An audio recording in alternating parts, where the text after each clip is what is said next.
चलिए अब आगे बढ़ते हैं और हमारे साथ अब जुड़े हैं पाइपर सरिका के फाउंडर और फंड मैनेजर अभय अग्रवाल। उनसे समझते हैं कि अब मार्केट में क्या करना है। अभय जी, गुड मॉर्निंग।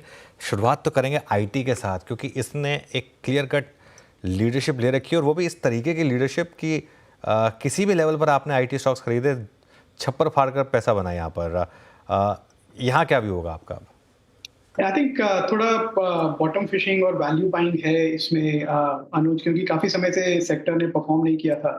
तो अदर देन दैट, जैसा मैं काफी समय से कह रहा हूँ कि एक ग्रोथ बेस्ड बाइंग केस अभी भी नहीं बन रहा है इन आईटी स्टॉक्स में। मैं समझ सकता हूँ कि अंडर ओन है तो थोड़ा उसमें रिकवरी है, अच्छी रिकवरी है, बाइंग है, लार्ज कैप स्पेस है, इंडेक्स का एक बड़ा सेगमेंट है ये। तो उस हिसाब से अगर मार्केट में पैसा आता है तो आईटी स्टॉक्स में भी जाता है। पर अभी भी जो क्वार्टरली अर्निंग्स आएंगी जनवरी में और जो कमेंट्री आएगी, उसमें ये देखना पड़ेगा कि 2 से 5% की जो ग्रोथ गाइडेंस है क्या वो बढ़ रही है, हायरिंग पे क्या एक्टिविटी है, क्योंकि जो अभी तक हमने देखा है एम्पेरिकली हायरिंग अभी भी स्ट्रांग नहीं है लार्ज कैप आईटी कंपनीज की। तो उस हिसाब से मैं थोड़ा डिफेंसिव व्यू है मेरा आईटी पे। मैं समझ सकता हूँ एक वैल्यूएशन कैचअप है और उस हिसाब से ठीक है, पर जो मिड कैप और स्मॉल कैप आईटी कंपनीज हैं अनुज, वहां पे मुझे लगता है ज्यादा बड़ी अपॉर्चुनिटी है, क्योंकि वो ग्रोथ कंपनीज हैं जो कि प्रोडक्ट बेस्ड बिजनेस बना रही है, जबकि जो लार्ज कैप कंपनीज हैं वो अभी भी सॉफ्टवेयर सर्विसेज बेस्ड मॉडल है।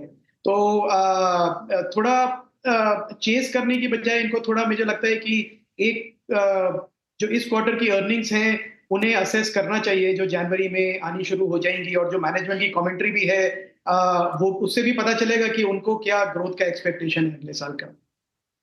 बिल्कुल।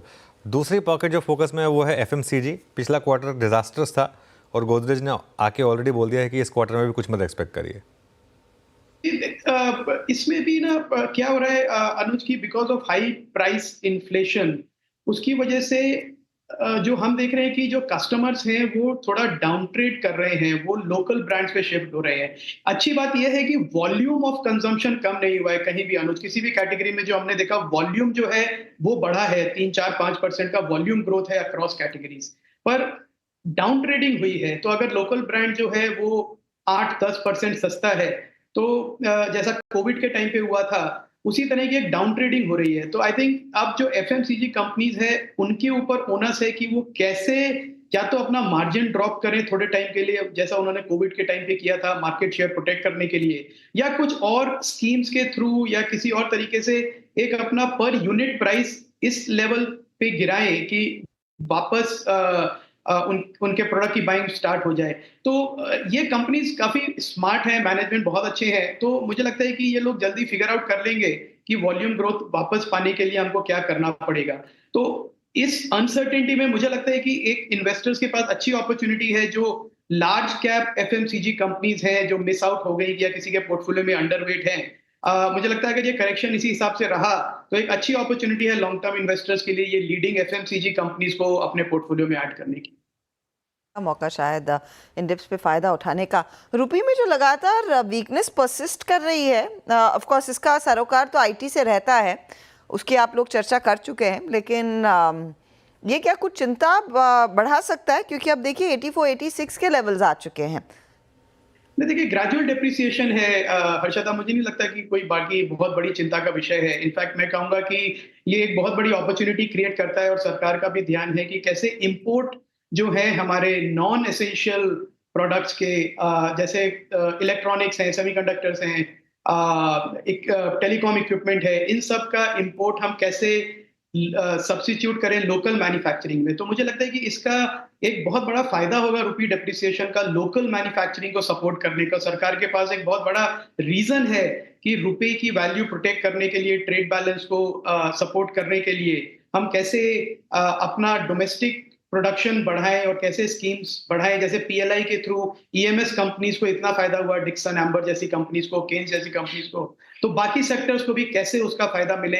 इनफैक्ट आज ही मैं पढ़ रहा था कि इलेक्ट्रॉनिक्स के लिए $3 बिलियन का सरकार सोच रही है सपोर्ट करने का डोमेस्टिक मैन्युफैक्चरिंग का। तो रुपी डेप्रिसिएशन का एक इनडायरेक्ट एक फायदा बहुत है हर्षदा, जो मुझे लगता है जो मीडियम और लॉन्ग टर्म प्ले में प्ले आउट होगा और इन्वेस्टर्स को बहुत अच्छी अपॉर्चुनिटीज भी क्रिएट करेगा ऐसी कंपनीज को बैक करने का जो इंपोर्ट्स को सब्स्टिट्यूट कर रही हैं थ्रू डोमेस्टिक प्रोडक्शन और फिर उसको ही कैपेबिलिटी को एक्सपोर्ट के लिए भी यूज कर रही है। तो अगले 4-5 साल में काफी mid cap small cap companies आएंगी हर्षदा, जो लार्ज कैप बनेंगी इस स्पेस से। तो आई थिंक इस स्पेस पे और इस रुपी डेप्रिसिएशन का इन्वेस्टर्स को घबराने की बजाय फायदा उठाना चाहिए, ऐसा मेरा व्यू है। एक रिपोर्ट इनफैक्ट सुबह में भी हम बात कर रहे थे कि किस तरह से बदलाव हुआ है म्यूचुअल फंड के ओवरऑल पोर्टफोलियोज में, उसमें एचडीएफसी बैंक फिर से ऊपर रैंक करने लगा है। अभय, आई नो आप स्टॉक स्पेसिफिकली ज़्यादा मेंशन नहीं करते हैं, लेकिन निजी बैंकों में क्या ये एक बार फिर टॉपिक उभर कर आएगा? डेफिनेटली लीडिंग फ्रेंचाइज है, लीडिंग बैंक है, मैनेजमेंट कैपेबिलिटी अनडाउटेड है। मर्जर के बाद थोड़ा टाइम लगा एचडीएफसी बैंक को सेटल होने में, क्योंकि काफी बड़ा मर्जर था ये एचडीएफसी और एचडीएफसी बैंक का। और एक सेक्टोरल हेडविंड्स भी हैं, हमने देखा डिपॉजिट ग्रोथ में वीकनेस थी, क्रेडिट ऑफटेक जनरली कम है, एनपीएस बड़े हैं, अनसिक्योर्ड लेंडिंग पे प्रेशर है। तो उस हिसाब से आई थिंक एचडीएफसी बैंक ही नहीं, बाकी सारे बैंक्स भी हमने देखा, इंडसइंड बैंक का भी एक कमेंट्री थी, काफी वीक थी। पर मुझे लगता है कि एक जो लार्ज कैप इन्वेस्टर्स हैं, जैसे अनुज ने पहले भी आईटी के बारे में पूछा, और एचडीएफसी बैंक की भी जो रिसेंट आउट परफॉर्मेंस है, मुझे लगता है ये बाय डिफॉल्ट बाइंग आती है फ्रॉम लार्ज इन्वेस्टर्स जिनको लार्ज कैप स्टॉक्स लेने हैं। और ये definitely one of the best franchises है इंडिया में, और इंडिया का एक प्रॉक्सी प्ले है फाइनेंशियल सर्विसेज का। तो इसमें कंटिन्यूस बाइंग होती रहेगी, इसमें मेरा डाउट नहीं है।